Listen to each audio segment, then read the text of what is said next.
बल्लू जंगल के पक्षियों का घोंसला बनाने का काम किया करता था। वो बहुत ही नेक दिल था और कई बार मुफ्त में भी पक्षियों को घोंसला बनाकर दिया करता था। बल्लू जी, मेरी कल ही मीनू मौसी से बात हुई है। मौसम के जानकर पक्षियों ने कहा है कि इस बार बहुत ही तेज बारिश होने वाली है, इसलिए दूसरों का घोंसला बनाते बनाते कहीं अपने घोंसले की मरम्मत करना ना भूल जाइएगा। तुम भी न रानू, खामखा ही चिंता करती हो। अरे मैं कल पक्का अपने घोंसले की मरम्मत कर लूंगा, लेकिन आज शाम को मुझे पहाड़ी वाले जंगल में जाना है। हो सकता है कि मैं आज ना आ पाऊँ, इसलिए चुन्नू मुन्नू का ध्यान रखना। बल्लू काम से पहाड़ी वाले जंगल की तरफ निकल जाता है। शाम होते ही तेज हवाएं चलनी शुरू हो जाती हैं और जोरदार बिजली की गड़गड़ाहट के साथ बारिश होना शुरू हो जाती है। माँ, ये कैसी आवाज थी और आसमान में वो झालर जैसी क्या चमकी? अरे मेरे बच्चे, वो झालर नहीं थी, वो बिजली थी। माँ, मुझे इस आवाज से बहुत डर लगता है। मैं आज रात तुम्हारे साथ ही सोऊंगा। हाँ, तुम दोनों मेरे साथ ही सोना। वैसे भी बल्लू जी आज है नहीं, मुझे तो डर है कहीं हमारा घोंसला न टूट जाए, इतना कमजोर जो है।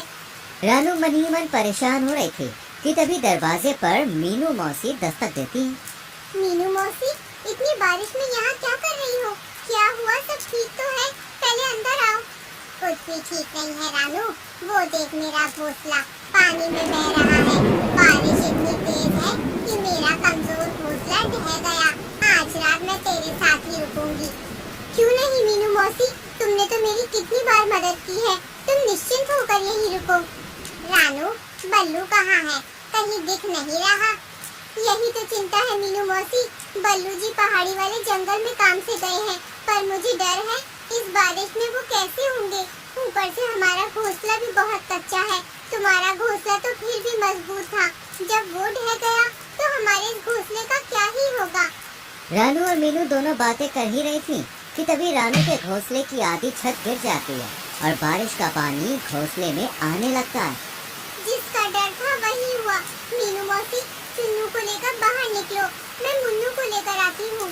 चारों घोंसले से बाहर पेड़ की टहनी पर बैठ जाते हैं और बारिश में भीगने लगते हैं।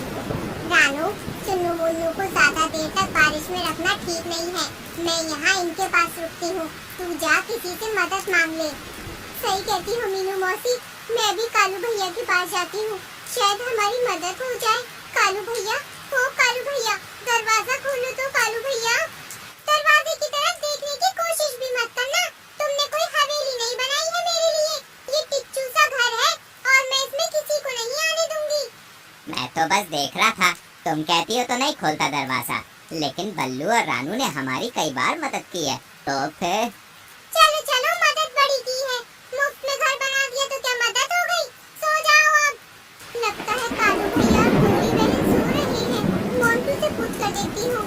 मोंटू, दरवाजा खोलो, मेरे बच्चे बारिश में भीग रहे हैं, हम मुसीबत में हैं, मदद करो। मोंटू दरवाजा न खोलकर खिड़की से बात करता है और रानू उसे पूरी बात बताती है। क्या है ना रानू, मेरा घोंसला बहुत कमजोर है, ये ज्यादा लोगों का वजन नहीं झेल पाएगा, इसलिए मैं तुम्हारी मदद नहीं कर पाऊंगा, माफ करना। इससे पहले कि रानू कुछ बोल पाती, मोंटू खिड़की बंद कर लेता है और रानू मीनू मौसी के पास जाती है। सब मतलबी है, तूने और बल्लू ने कितनी बार इनकी मदद की। किसी को राशन दिया तो किसी का मुफ्त में घर बनाया, पर आज जब तेरा घर टूटा है तो सब पीठ दिखा रहे हैं। अगर मैं अकेली होती तो कोई चिंता नहीं थी, पर चुन्नू मुन्नू के लिए मन घबरा रहा है मौसी। ऊपर से बल्लू जी भी तो नहीं आए हैं, क्या करूं, कुछ समझ नहीं आ रहा। चिंता मत कर रानू, हमने कभी किसी का बुरा नहीं किया, भगवान भी हमारे साथ बुरा नहीं करेगा। हम दोनों अपने पंखों में चुन्नू मुन्नू को छुपा लेते हैं। आधी रात हो जाती है लेकिन बारिश थमने का नाम ही नहीं लेती। माँ, बहुत ठंड लग रही है। मुझे भी बहुत भूख भी लगी है। रानू, क्या तूने इन्हें कुछ खाने को नहीं दिया था? नहीं मीनू मौसी, दोनों बल्लू जी के साथ खाने की जिद कर रहे थे, पर वो तो है नहीं और अब तो राशन भी बर्बाद हो गया। इतनी बारिश हो रही है, ना जाने हमारा क्या होगा। तू घबरा मत, चलो मेरे साथ चलो सब लोग। मीनू मौसी रानू और चुन्नू मुन्नू को लेकर एक बड़े से पेड़ के पास जाती है। पेड़ आजा, जागो पेड़ आजा, हमें तुम्हारी मदद चाहिए। क्या हुआ मीनू मौसी, तुम और रानू चिड़िया, तुम सब इतनी बारिश में यहाँ क्या कर रहे हो? पेड़ राजा, रानू और मैं बड़ी मुसीबत में हैं। देखो ना, रानू का घर ढह गया और मेरा भी, और कोई भी हमारी मदद करने को तैयार नहीं है। क्या तुम हमें रहने के लिए छत दोगे? कैसी बात करती हो मीनू मौसी? रानू, बल्लू और तुमने कितनी बार मुझे कटने से बचाया है। अब भला मैं तुम्हारी मदद नहीं करूँगा तो कौन करेगा? जल्दी से मेरे इस बड़े से हॉल में आ जाओ, मैं तुम्हें सुरक्षा भी दूंगा और खाने को ढेर सारे फल भी। जल्दी आ जाओ। रानू और मीनू तुरंत ही चुन्नू मुन्नू के साथ पेड़ के होल में बैठ जाती हैं। वहाँ बहुत सारे फल भी खाते हैं वो लोग, और फल खा के सभी अपनी भूख मिटा लेते हैं। देखते ही देखते पूरी रात गुजर जाती है। मीनू मौसी, सुबह हो गई है, बारिश भी रुक गई है।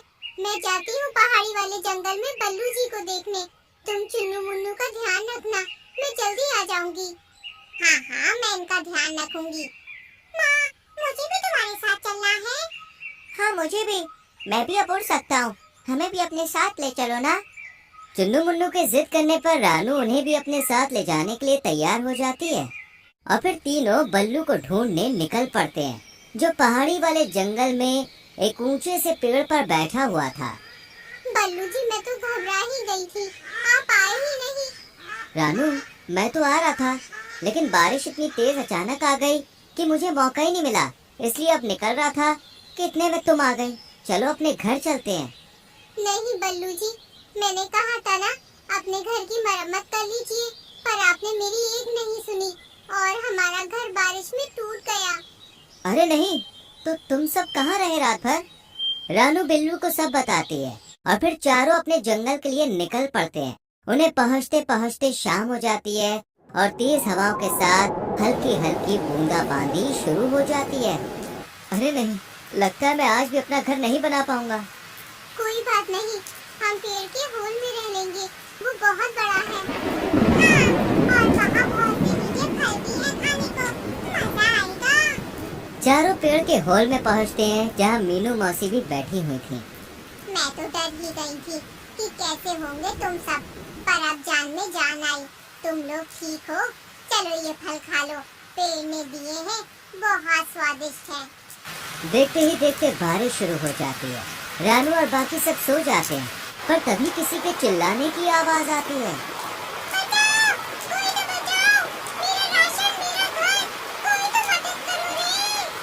अरे भगवान, गौरी गौरी, मेरा हाथ पकड़ो। मीनू मौसी, ये आवाज कैसी? लगता है जैसे गोली और कालू की है, शायद कुछ हुआ है। चलो चलकर देखते हैं।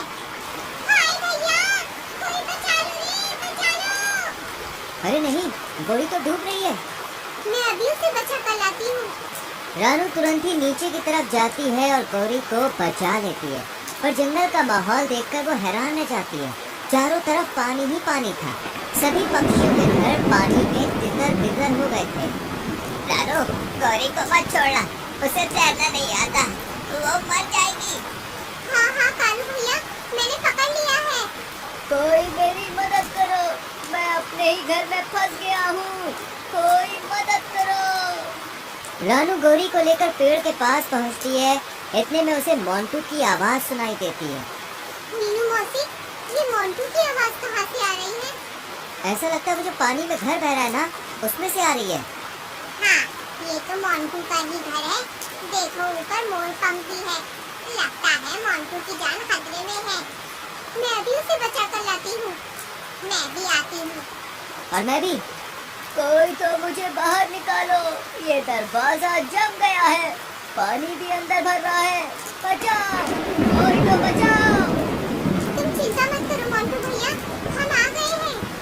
तीनों मोंटू को जैसे तैसे घर से बाहर निकालते हैं, और बाकी जंगल वासियों को भी सही सलामत पेड़ के होल में ले जाते हैं। रानू की दिलेरी देखकर सभी पक्षियों के सर शर्म से झुक जाते हैं।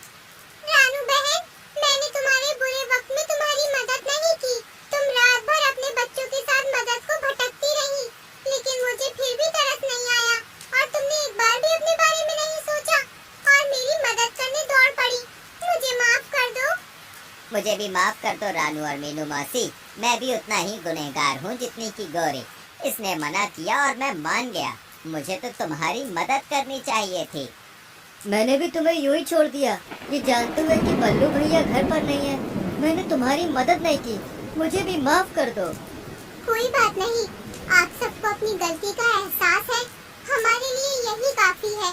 और वैसे भी गलती का एहसास होना सबसे बड़ा पश्चाताप होता है। मैंने आप सभी को माफ किया। रानू ने माफ कर दिया मतलब मैंने भी माफ कर दिया। लेकिन याद रखना, हम सब एक दूसरे के सुख दुख के साथी हैं, इसलिए ऐसा दोबारा ना करना। तो देखा दोस्तों, रानू और मीनू को उनकी अच्छाई का फल आखिरकार मिल ही गया। इसलिए कहते हैं कि कभी किसी को मुसीबत में पीठ नहीं दिखानी चाहिए, क्योंकि परेशानी कब आपके दरवाजे पर आ जाए कहा नहीं जा सकता। इसलिए सबकी मदद करनी चाहिए। क्या पता आपकी अच्छाई का फल किस रूप में मिल जाए।